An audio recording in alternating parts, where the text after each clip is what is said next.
फैजपुर शहर में होली के दिन से यात्रा शुरू होती है जो खानदेश में बहुत मशहूर है।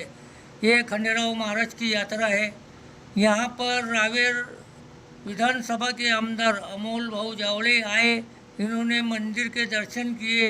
इस समय महामंडलेश्वर पुरुषोत्तम दास जी महाराज, फैजपुर नगरी की नगर अध्यक्ष दामिनी पवन सराफ और बीजेपी पार्टी के कार्यकर्ता बड़ी संख्या में यहाँ पर मौजूद थे।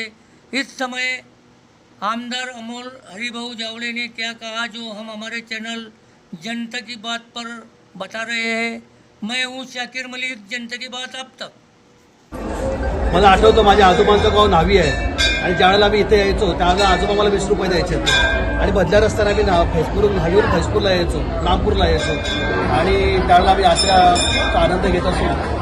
बैलगाडीवर आम्ही सगळेजण यायचो आणि बैलगाडी आम्ही बैलगाडीवर यायचो। अत्यंत चांगले असे आठवणी खरोखर या नागपूरच्या यात्रेच्या आहेत आणि जसं मला एक प्रत्येकाला असतील या आपल्या आठवणींना उजाळा द्यायला आपण पुढच्या या आपल्या मेमरीज आपण इथे रिचेरिश करा या निमित्ताने सगळ्यांना विनंती आहे। धन्यवाद। संपूर्ण महाराष्ट्राचं कुलदैवत आणि आपल्या संपूर्ण रामपूर परिसराचं आस्थास्थान असलेलं भगवान खंडेरायांची आज यात्रा सुरुवात झालेली आहे आणि अत्यंत उत्साहात इथं संपूर्ण वातावरण आहे।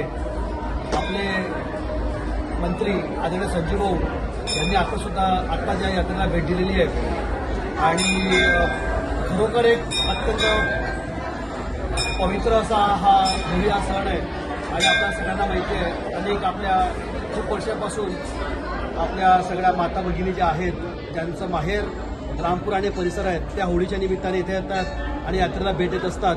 माझ्या निमित्तानं सर्वांना विनंती आहे की आपण या यात्रेत या यात्रेचा आनंद घ्या आणि भगवान खंडेरावांचे आशीर्वाद आपण नक्की घ्या। या निमित्त आपण सर्वांची जय श्रीराम।